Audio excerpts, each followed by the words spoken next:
Please note that in this recording, some of the questions may be inaudible, but the Master's answers are audible and clear.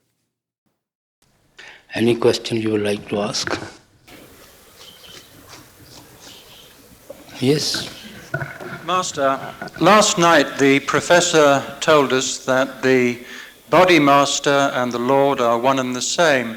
Does this mean that the body master is constantly aware of what all his 1 million disciples are doing all over the world 24 hours a day, Master? You see, the real master is the Shabad in the body. You cannot separate the Shabad in the body.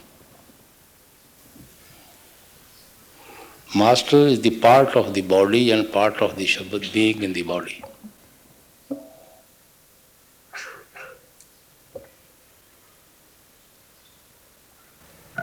Yes? When a disciple is going through longing, the kind of longing where you can't eat, you can't sleep. Pardon? When a disciple is going through a stage of longing where they can't eat, they can't sleep, all they can think about is the master and all of that sort of thing, what is actually happening to that soul? Is the master pulling the soul so that they are more, what's happening to that soul at that particular time? When the soul is longing for the master? Yes. Then? In other words, when the soul is in longing for the master and the person can't eat, they can't sleep, all they can do is think about the master, and that's all that's consuming them. They don't care about anything and all of that. What is the master actually doing to the disciple at that time? What's happening? Master is doing nothing. Well, what is the longing? The soul should know what is being done. Well, soul should know what is the feeling of the... Yeah, well, you know it's a terrible, I mean, the feeling is a heavy feeling, and, all you want to do is be with the master, but what does that mean? Does that mean that it's time for that soul to go to another stage? I was recently reading Bulle Shah, which is now going to the press, and he has been giving, though apt but very crude example of separation and love. As you know, Bulle Shah was turned out from the court of the master, and for 12 years was not allowed to enter the court. He says, my feeling is that of a lamb before a butcher. In separation, my feeling is that of a lamb before the butcher. How he trembles seeing the butcher. So similarly, that is my feeling in separation from you. I am as miserable as the lamb is before the butcher. It's a way of expression.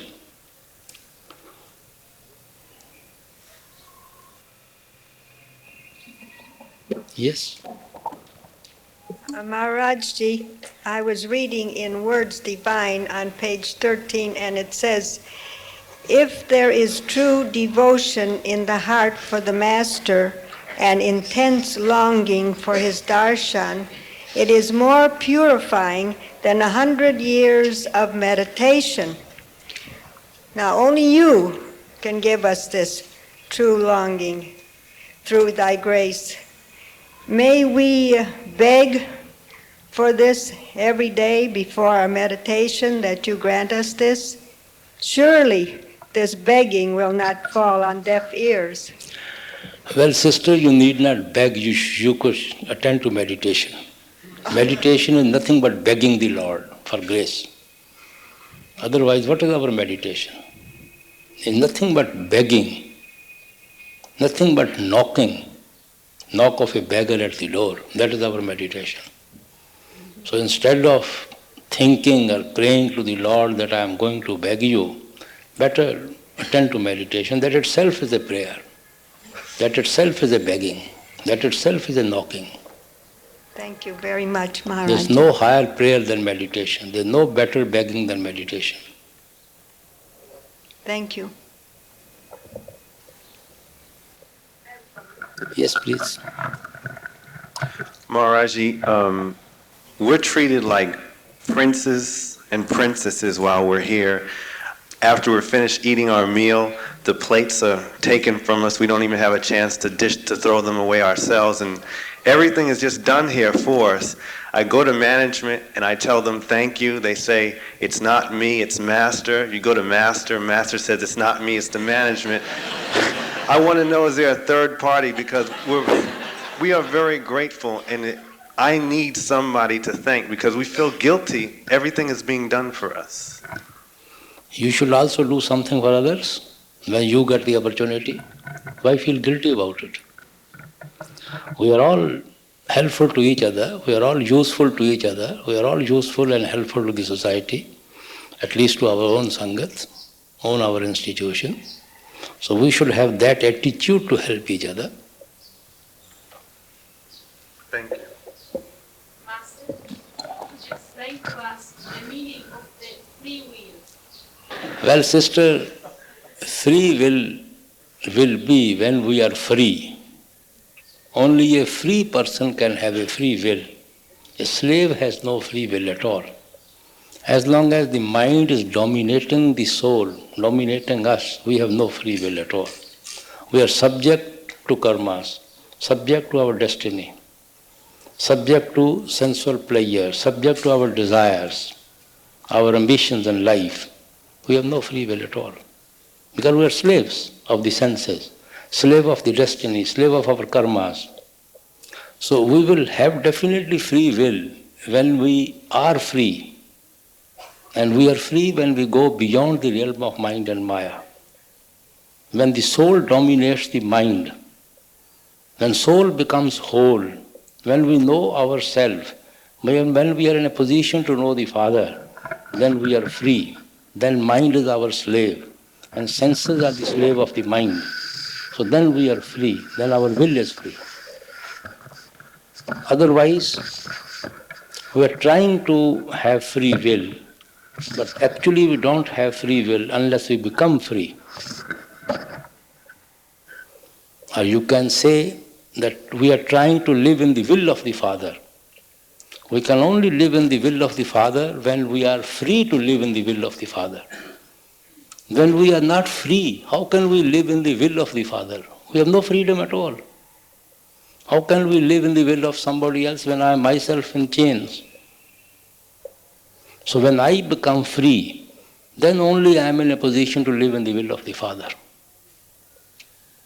And meditation helps us to get our soul released from the clutches of the mind, to remove all the wrappings from the mind, to make our mind pure. Then we become free. Then our will is free. Then we no more live in the will of the mind. Then we live in the will of the Father, and we have a free will of our own. Thank you. Yes. Does that mean that our thoughts are karmic and predestined? Definitely our thoughts are, sister, always influenced by our destiny, by our past karmas. Because our mind has been conditioned to think in that way, in that line, in that way. So we will think that way, we will act that way automatically. So our thoughts are not also free. Yes?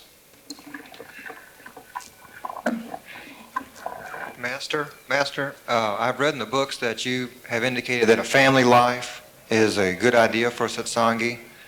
And recently, 2 years ago, my wife and I had a son, and now I find I have a new attachment in my life, the strongest attachment I've ever known. And it bothers me that a family life has led to the strongest attachment to this world that I've ever known. Is that curious, or? Well, brother, do your duty as a father, as a husband. And attend to your meditation. Even doing your discharging all your obligations, you will automatically get detached from everybody. Nothing to worry about. These attachments are more or less to our needs, to our family obligations. But attend to meditation, you will be able to clear your family obligation also, attend to them also, and also will be able to help yourself. Yes? Master, you say that God realization comes through self-realization. Do you mean self-realization in the spiritual sense of true self, or do you mean in the psychological sense of knowing our personalities? No. There's no question of personality. What is our personality? It is self-conception. We think we have some personality. What personality we have? It's nothing but ego. We're full with ego. You see, self-realization is when we are able to get the soul released from the clutches of the mind. Our self is the soul, not the body, not the mind. This body consists of the soul and the mind and the flesh. So when the soul is free from the mind, then we know ourselves. Then we become whole. Christ said, "Go, ye have become whole. Sin no more, lest a worse thing can come unto thee." Mean when we are in the process of meditation, we are on the process of becoming whole. Provided we don't add more to our karmas, more to our sins. We don't sow more seeds to come back. Otherwise, the worst thing means we can scale back down again. So now soul is not whole, it's not complete. It's dominated by the mind. Yes, please. Can we find the astral form of the Master also in this creation? Pardon? Can we find the astral form of the Master only at the third eye, or can we also find him in this creation? You mean you find the astral form of the Master either within or outside? In a similar way, because I heard some people saying that they can see you in a similar form, I presume. Well, brother, if you are able to see your Master within, you are able to develop your consciousness to that level where you can see the astral form of Master here and there within yourself. You can see them outside also. Pardon? Is it the astral form of the Master we can see outside, or is that something different? The same astral form means it is not the form of the body. It is just sort of a vision of the Master. Yes. Does the Master sometimes come for uninitiated souls at their death? At the? Does the Master sometimes come for uninitiated souls at their death?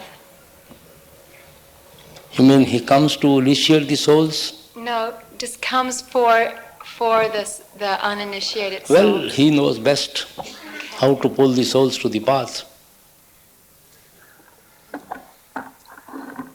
He knows best. Yes. Since I don't know when or where I will be able to see you again, I wondered if I could ask for your grace to love you more and more. Well, sister, attend to your meditation as much as you can. I need to know what I can do until I get initiated, other than read the books and think about your astral forms. It is all in the hands of the Lord. Leave it to Him. Thank you. Yes. There are times when a person is given seva and they appreciate having the seva, but sometimes they don't feel they're capable. If they try hard, does the Master give them grace, or are there times when they should either not accept or give up seva because they are not able to do it? Well, seva one can only do to one's capacity, that's all. Whatever one's own capacity is to do the seva, he should do his best. But if you feel that you may not be able to do it, is it? If you feel that you cannot take the responsibility of a certain office, well, you can apologize yourself from that situation.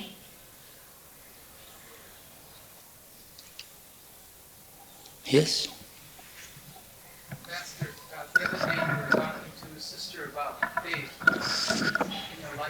disciple. And it seems faith is so important from every aspect on the path.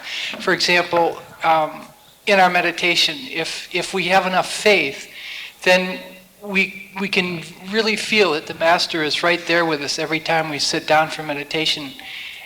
And when does that faith come in the life of a beggar? Is it just through continuing with the meditation, or is it just? Well, brother, real faith comes by meditation.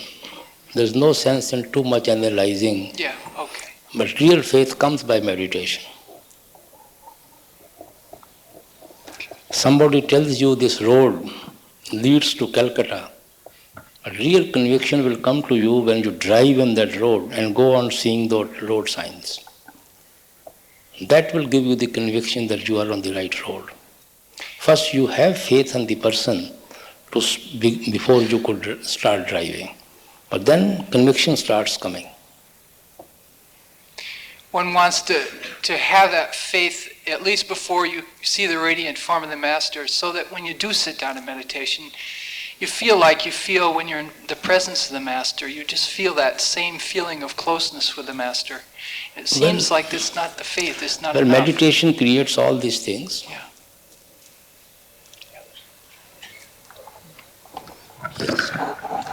Master, we're told in Satmat that regularity and punctuality are very essential. And we're also told that the early morning hours are the best time for meditation. And if we set up a schedule where we're meditating sort of during those times, and perhaps at different times we break that schedule and meditate at a different time, is that a hindrance? Should we keep that schedule going? Or if we have an option to do something else, can we change our meditation time? It depends upon the individual's engagements for the whole day. You can't lay down hard and fast for everybody. That is why it's divisible. It has better opportunity, better facility to sit in the morning. It's a better time. It doesn't mean there's no other time. And then it depends upon individual circumstances. Versus working hours, working job hours, his other engagements in life, when he sleeps, when he gets up. Everybody is different, you see, from others. A morning hours has certain advantages, which are explained very clearly. Otherwise, every time is good for meditation.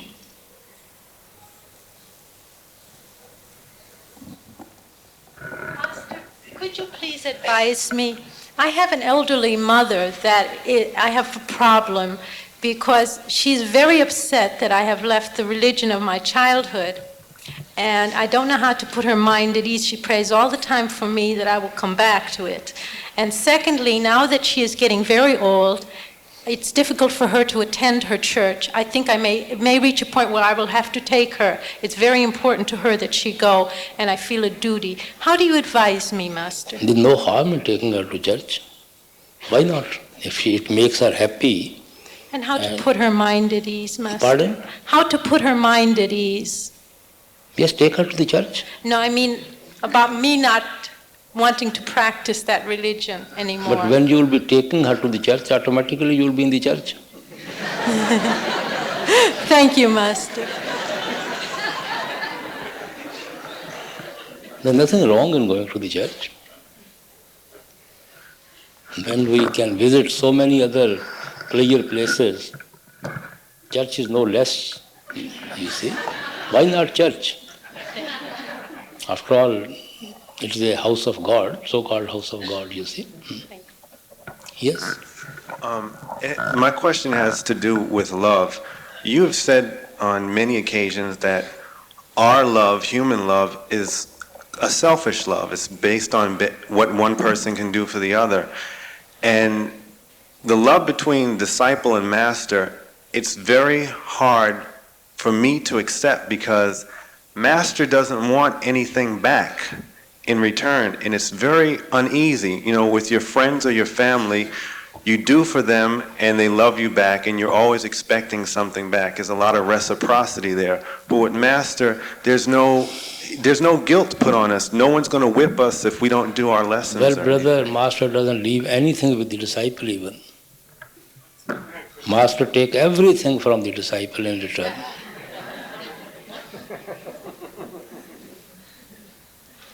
It is our mind which is attached to the all worldly possession, worldly faces, worldly relation. When it takes away that thing which keeps us attached to the worldly things and worldly faces, what else we have to offer to the Master in return for our love? We have given him everything. He doesn't take anything, but he doesn't leave anything also with the disciple. Will that uneasiness that we go through, will that ever leave that longing? It's a strange love for us. It's different than other kinds of worldly love. Does that ever get Naturally, you can't compare it with the married love. It's a different love. So we'll always feel uneasy? You see, love which pulls you down to the passion is the worldly love. Which fills you with the devotion for the Father is godly love. Which takes you upward. Worldly love pulls you down. This pulls you upward.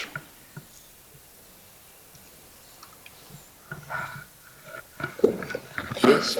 Master, I've read in the books recently that one needs to have a healthy body to be able to do proper meditation.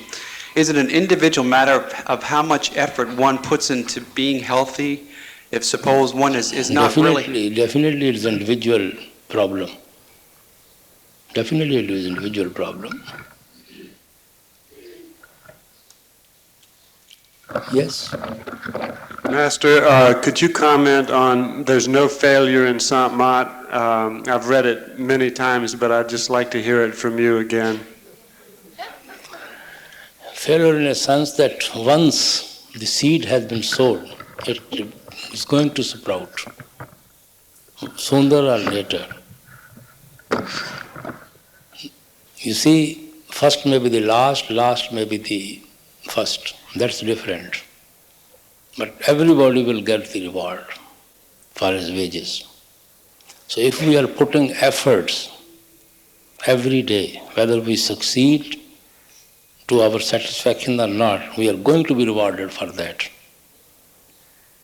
That is why Christ put that parable in the St. Matthew, that one person has worked 12 hours, he has given the same wages. Another person worked 8 hours, given the same wages. Another person was called and worked only 1 hour, given the same wages. The intensity of work was different, but wages were the same. So wages of meditation is the same, going back to the Father. Whether we get opportunity in 1 life or 2 life or 3 life, but wages will be the same. Nobody's effort will be lost. At least if we have brought our failures, it means we have been attending to meditation. Failure means that I have done my best to attend to meditation, but I couldn't succeed. Failure doesn't mean that I never attended to meditation. That is not the failure. That is not even attempting. Failure means I have done my best. I have given my time, I have lived the way of life. And I have been trying to build my treasure. From every point of view, I have been keeping myself clean, but I have not achieved anything within myself. So this is my failure. So it will not go lost. That is what he meant by failure. Failure can only be when we are attempting to achieve something and we have not been able to achieve it. When we never attempted to achieve it, then where is the failure?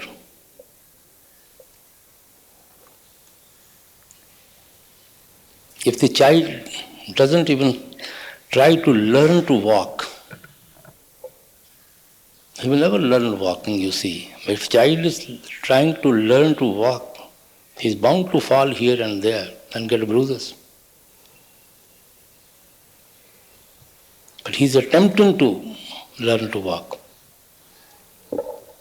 So our attempt is there, our efforts are there, but result is not in our hand. So from that point of view, we can say we have failed. But that is no failure.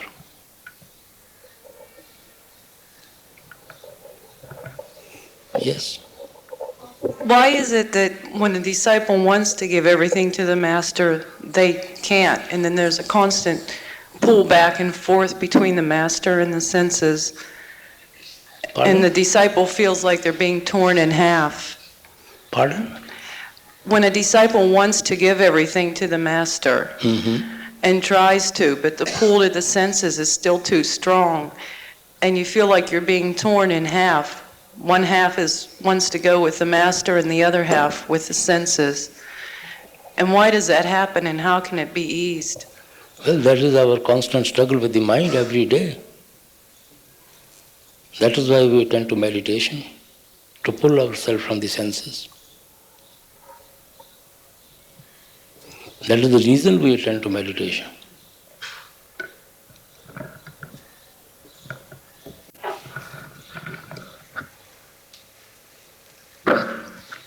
Yes. Maharaji, on Saturday, you said to us something to the effect that that the Lord expresses His love for Himself through His disciples. I was wondering if you might explain that a little further. Well, brother, I think I was trying to be very clear. But for His grace, nobody will think about the Father. We are so mixed up with this mesh of Maya, so much involved in the worldly pleasure and sensual pleasure, we will never even think about the Father, but for the pull which He creates within every one of us. So His grace, first we start with His grace, that He starts pulling us. Then He makes us worthy of His pull. He makes us receptive of His pull. And then we attend to that pull. We try to achieve our. So with His grace we go back to Him then. Then who is doing it? Isn't He not worshipping us, Himself through us? We were ignorant about Him. We were slave of the worldly love and worldly sensual pleasures.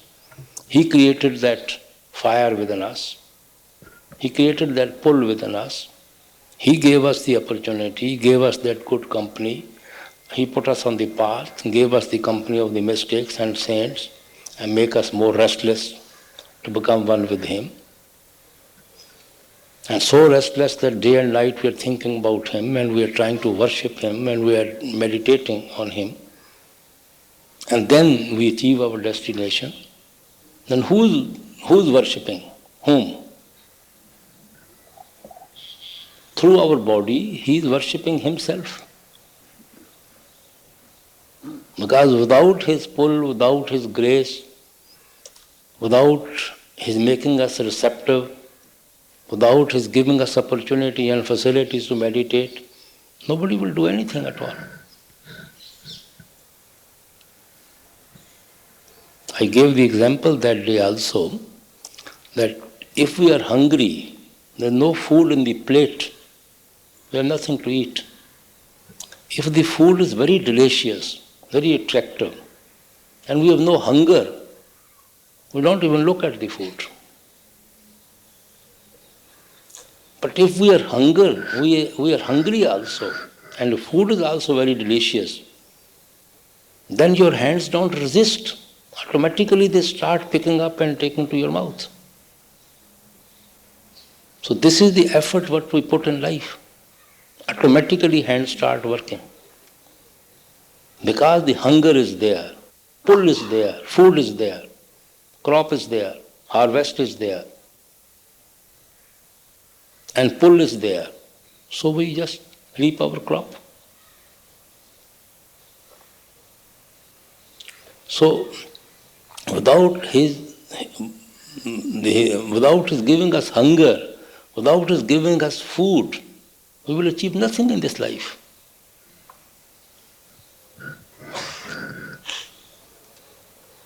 If one is thirsty, he will go in search of well for water everywhere in the forest, in the desert. If he is not thirsty, he doesn't bother to search for water anywhere. If you are hungry, you will search from place to place for food. If you are not hungry, you don't bother to search for any food at all. The first thing is hunger. And who gives us this hunger? The Lord. Then He leads us to the food. And then He makes us our hands to lift and eat. So automatically everything is by His grace.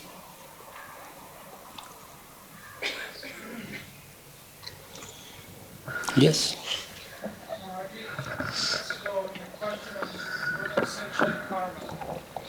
Doing? On Sinchit karma and Yes. burning karma, you said Yes. that not only Simran and Bhajan, but also leading a moral life and leading a Satmat way of life was meditation. When you normally speak of meditation as the answer to our problems and attending to meditation, I interpret that as meaning Simran and Bhajan. But at other times you imply that our whole way of life is meditation. Could you speak somehow about how living the way of life is related to meditation and how it Well, might brother, be burning karma? you can't just meditate without by compromising with the principles of Santmat. That is whole way of, whole life is attending to meditation. You can't build any building without foundation. We have to build the foundation, then we have to put the structure on. So when our foundation is strong, then building is strong, then nobody can demolish it. So our whole life becomes that. We have not only to attend to meditation for an hour or so, and then forget about meditation in our all daily activities, daily life. We get up from meditation, start cheating people, robbing people, deceiving people, hurting people. Meditation should be reflected in every action and word of ours in our day of life. Then our whole day becomes a part of meditation. Otherwise, it's only that hour which you have given to meditation is a part of your meditation. And if its effect is there in our daily activity, then whole day is your meditation.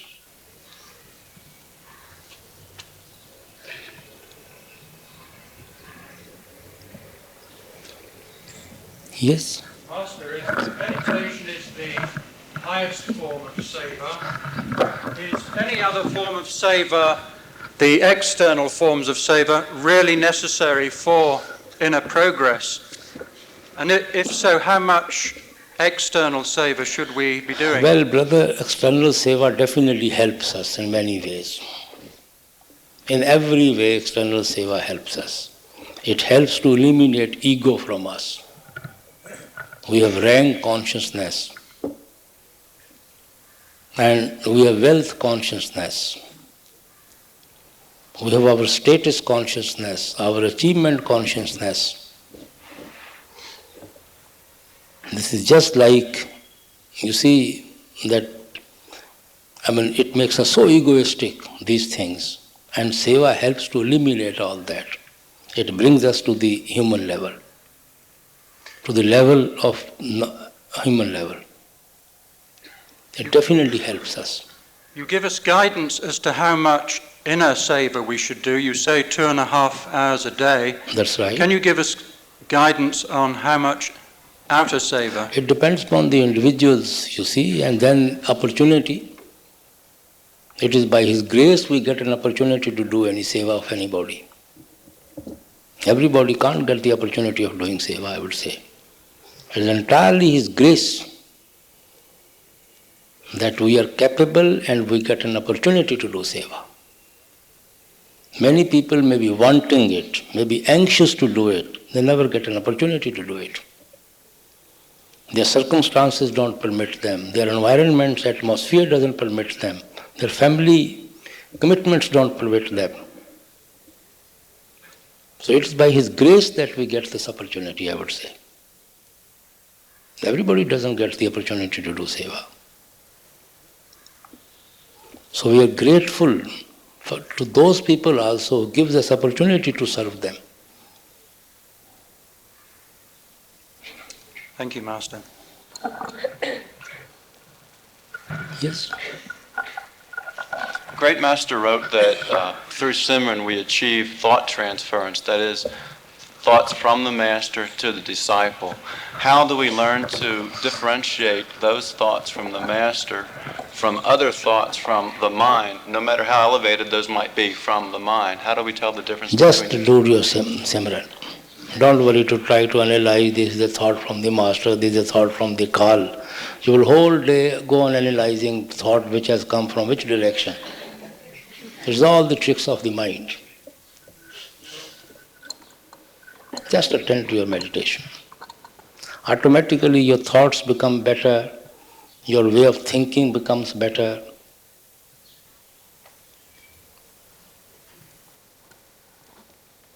Yes? Surrender.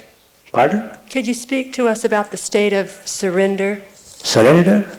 I think I read once that one can achieve spiritual progress through effort, which is the long road, and that one can achieve some spiritual progress through surrender. Sister, somebody asked me about the free will. There's not much difference between free will and surrender. So you can only surrender what belongs to you. How can you surrender which doesn't belong to you? We say, Master, I have surrendered my mind to you. What type of that surrender is when mind is already doesn't belong to you, it belongs to senses. It belongs to worldly love, it belongs to worldly attachments. What is that surrender? First, let it belong to you. Then you surrender to somebody. That is surrendering. Thank you. So same thing, self-realization, free will, surrender, know yourself, becoming whole, going beyond the realm of mind and maya, they all bring us to the same level of consciousness. It's the only different way of explaining things. So it's, you do that. We can't do that.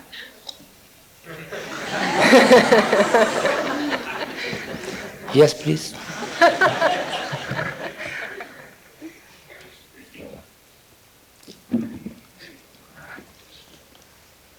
Master, like you just said about seva, does that mean if somebody is anxious that he makes lower progress, that he has to wait much more longer till he has enough faith to do some seva? No, don't try to analyze these things you see. But I say every seva is not meant for everybody. And everybody doesn't get an opportunity to do seva. Everybody is not capable of doing seva. So nobody must be in fear But some to wait meditation, longer. everybody can do it. Yes, thank you. And ultimately, those who do the bodily seva or other type of seva, that seva also should lead us to attend to meditation. Thank you. The seva is a means, not an end. You clean a utensil to fill it, to use it. Otherwise, again the storm will come and it will make it dirty. We want to clean the utensil, but to fill it. That filling is meditation.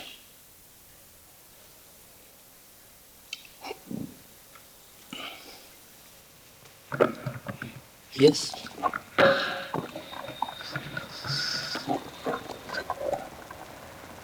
Master, how can we have self-confidence? How can we have? Self-confidence. Well, brother, it depends upon individuals, somebody's background, somebody's bringing up, in environments, atmosphere in which one has been brought up. But we should try to develop self-confidence in ourselves.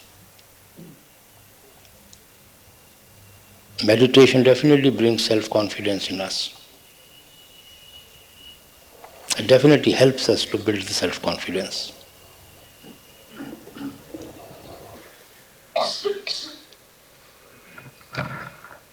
Yes.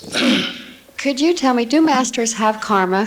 What is exactly a relationship of I a said master? the very first day, nobody can exist in this creation without karma. You cannot stay in the body for a second without karmas. You have to have some karmas to stay in the body.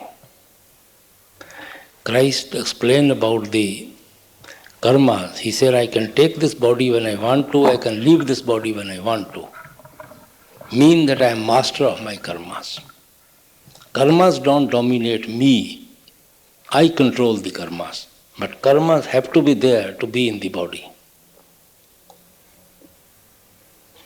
Without karmas, you can't stay in the body. From where will you get mother or father or sisters and brothers and children and so many obligations? All discharging karmas. This whole creation is a place of karmas. Nobody can exist without karmas in this creation. So nobody is karma-less in this world. I have another question. My husband becomes very irritated when I get up to meditate in the middle of the night because he's a very light sleeper.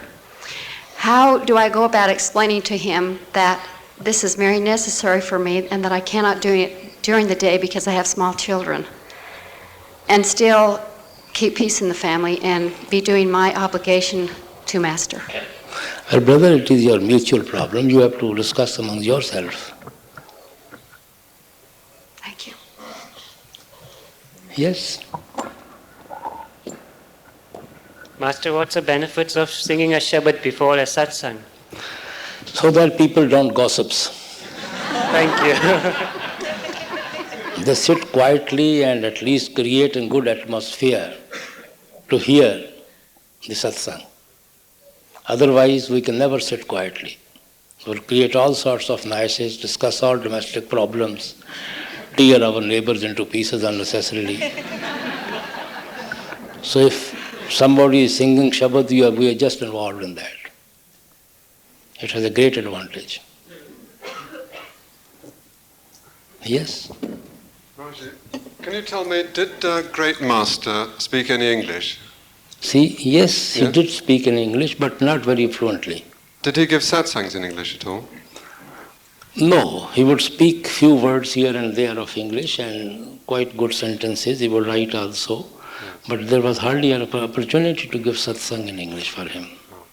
Because in his time, 3-4 satsangis were there, 4-5 in Byas. But he generally would give, you see, then such meetings were not held. In the satsang, he would give satsang, then he would pause for some time, and Professor Jagmohan Lal or Sardar Bahadur Maharaj Ji, he would just translate the gist of what the Master has said. Then he will go to the next stanza and then again the same process. So they will hear the satsang in this way. It will be a lengthy process, but that is how it was done. We used to hear as children. But sometime if then there are questions or any, then he would call those people along with Professor Jagmohan Lal or Sardar Bahadur Maharaj Ji or somebody else you see maybe also. Then when especially Dr. Johnson wrote the book, he discussed all these chapters and Santmat and everything you see, a lot with the great Master. So everything was explained to him and discussed with him and everything. And what about dictating letters? When he was dictating letters, did he dictate He would those dictate, in you English? see, he would dictate in his own language. And then it was translated. We have still some manuscripts in his local language written, you see, in Urdu. And then Sardar Bahadur Maharaj Ji will take it, and Professor Jagmohan Lal will take it to their places. And because they will just come here to Byas on the weekends, and so many letters, they will take the letter, take with them, and next time they will brought in translated to English and will bring it for the signatures. Thank you, Maharaji. And many old transcripts in Urdu and other languages are there.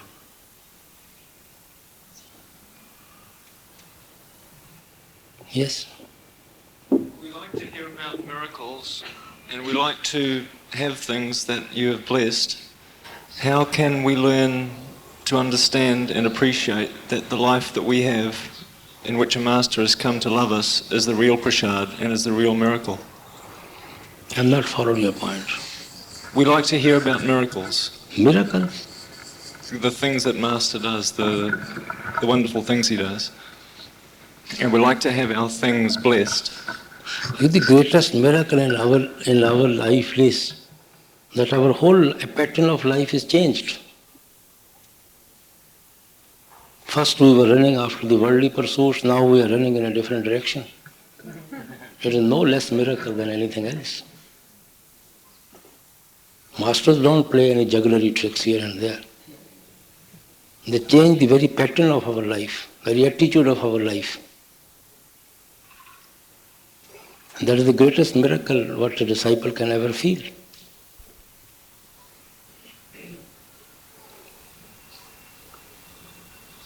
Yes? Maharaji, I'm asking this question on behalf of a satsangi who does not speak English.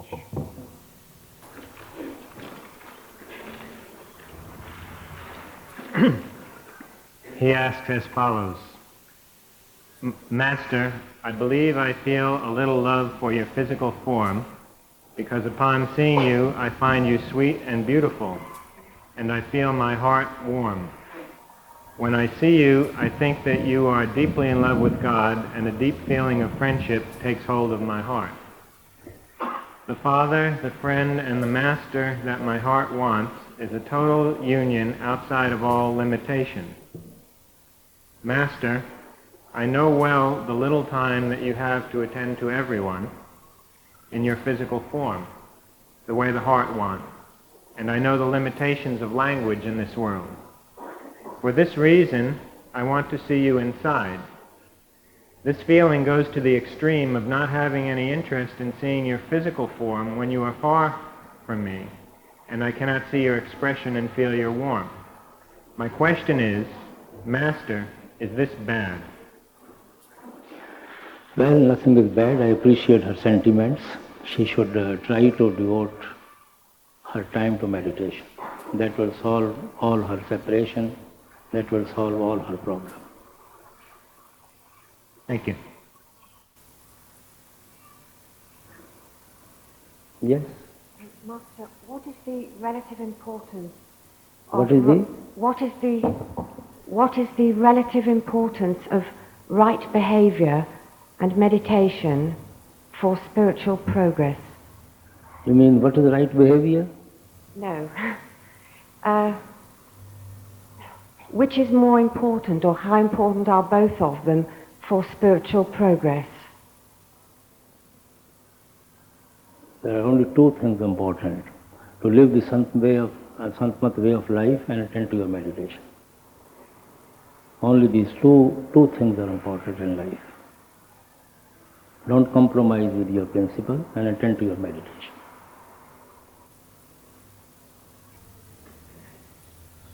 Maharaji, can you talk to us about the inner guru? Well, I don't know what to talk about the inner guru, because the inner guru is Shabad. And we are trying to be in touch with that inner guru every time, every day when we sit in meditation. And we are trying to seek his guidance and his help and his grace by attending to meditation. And our Shabad is our real master.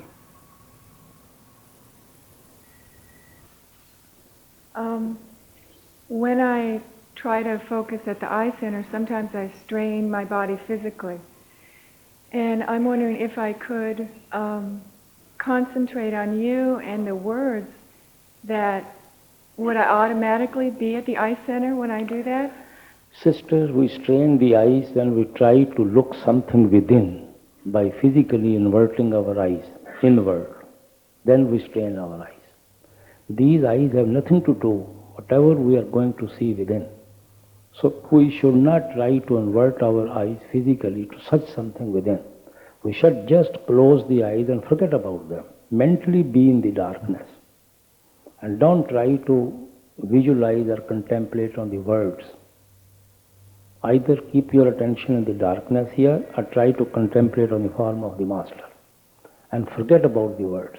You just repeat them and be with them. And don't try to visualize them.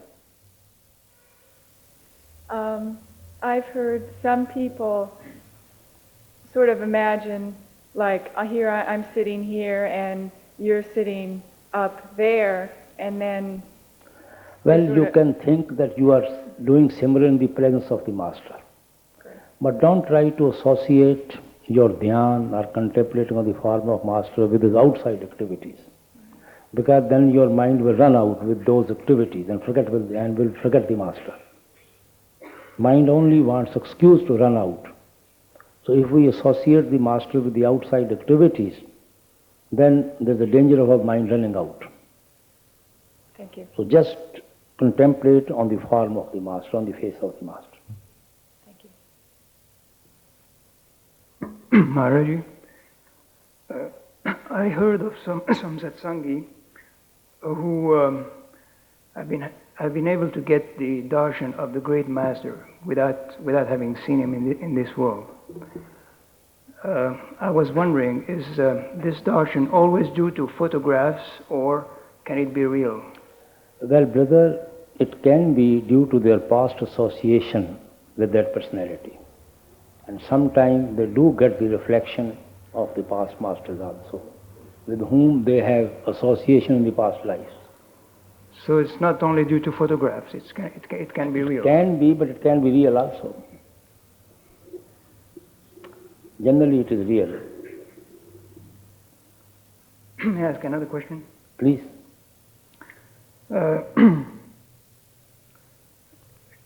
As far as, in your case, Maharaji, you're probably the first master who has discipled in so many countries.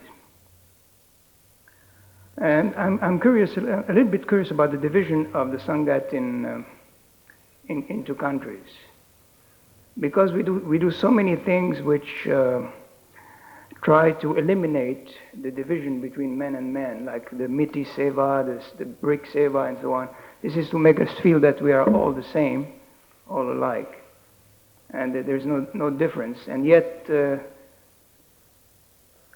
we feel that countries are the best example of division between men and men. There is no division at all, you see. When you all sit together in the satsang, you're all same. Well, here the question does not arise, Master. The question does not arise here. Then what is the question? Well, the question when we go back. Then what is you mean there is no Vitiki Seva? Well, we're all separated again, each one in his own corner. In their own government? In their own corner, in their own country, in their own... So... You see, because you have satsang center, you hold your meetings on different days. Naturally, you have to attend to your family responsibility, you have to attend to your job and business. You can't associate every day, but you have certain days to meet together. Here we feel that we're all brothers and sisters. But when we go back, we hardly ever think of the brother across the border. Well, think the same way there also. You should carry out this atmosphere, this feeling, this emotional integration. Yeah, we should, Master, but it doesn't always work that way, because sometimes it gets confiscated at the border. Well, brother, it depends upon the individuals. It depends upon the individual. Here, you see, we have nothing else to do. There's only one pivot and all are surrounding him. So we feel so nearer to each other. We get emotionally integrated with each other. And there we are spread out in our own jobs, in our own business, in our own families, in our own activities, in our own commitments in life. So you don't have the same feeling naturally there.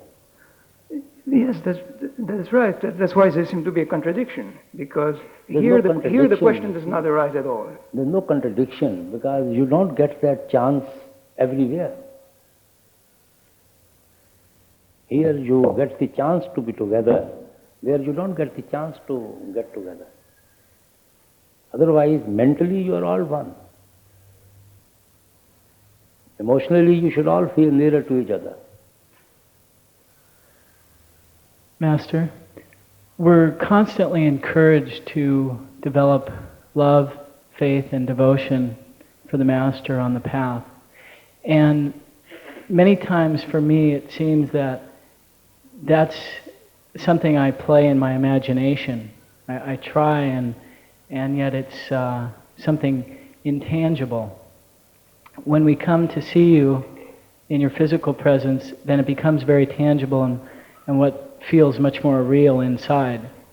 Can you speak to us a little bit about the role of love, faith, and devotion? And well, brother, even if we live in imagination, live in love, even in imagination it is worth it. If we don't have even the real love, the real devotion, but we feel that perhaps we have, we imagine we have, even that imagination is worth living. Because that will create real love someday. Love is His gift. You don't create it, you get it by His grace. Because unless He pulls from within, you don't feel the separation. You don't feel that pang to become one with another person, another being, unless His pull is there. So we have to be receptive to that pull. And then it grows and grows to become one with the Father. Actually, He is worshipping Himself through us. Without His grace, nobody can worship. So if He gives us, let us receive it. Let us be responsive to it. thank you, Master. Maharaji. Master, when you spoke about blessed are they who mourn, for they shall be comforted. Speak again. Blessed are they who mourn, for they shall be comforted. When you feel a great separation, the love that you've given, until it's almost unbearable, but yet you don't want to get rid of it. Where does this comfort come from? When that comfort comes in, and you feel a sort of a peace, does that mean that the Master has withdrawn that pain? Or is it just a temporary comfort? Sometimes separation sharpens our love. And then it creates more and more intensity in us to become one with the other being.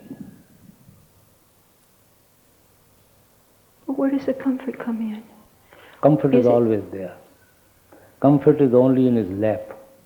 When we feel the pain of separation, then we appreciate the unity, the union.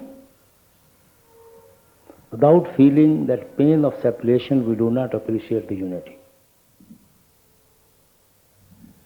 What is that comfort? Is that when at times that you feel like you're closer inside and that you can almost... Sister, lover has to go through so many phases in his love.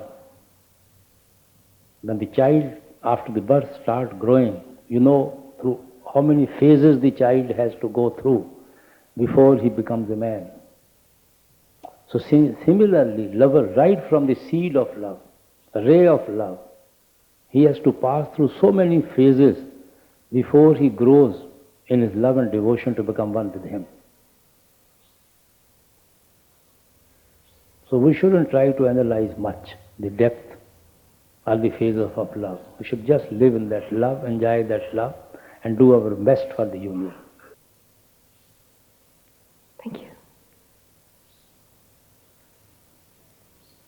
Maharaji, speaking about grace, I feel that grace for me is something natural to come. Is it an egoistic position of my mind? Is it a deception? What is this? Sister, no, it is natural, because the Lord is natural, the Lord is real.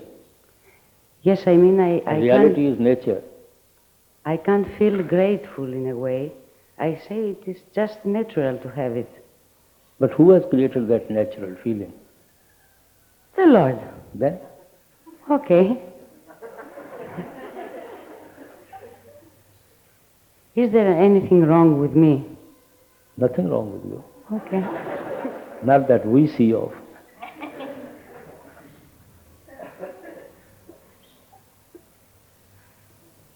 Maharaj, you've mentioned that satsangis need to live their life with self-confidence and go through life with full strength. Would it be possible to talk a little bit more about the confidence that a satsangi should go through in his spiritual and his regular life? Brother, from what way you want me to talk? I don't understand your question. At times I feel that I would like to go through life with more confidence, because I am a satsangi and I love you. Then? And have faith in yourself. Live with yourself and have faith in yourself. Thank you. Master, is there any benefit in sitting in the company of another master who isn't necessarily from the fifth region, maybe second region? Pardon? Is there any benefit in sitting in the presence of another master who is not necessarily from the fifth region? You mean any harm in going to their company? Pardon? You mean to say any harm in going to their company? That's right, yeah. Is there any harm in... You can go anywhere. There's no restrictions at all. Is there any benefit to be gained? That you know best, what advantage you get. But as far as satsang is concerned, as long as we don't compromise with the principles we have adopted, the way of life of Santmat and then to meditation, you are most free to go anywhere. Have faith in you, have confidence in you wherever you go. There's no harm in going anywhere.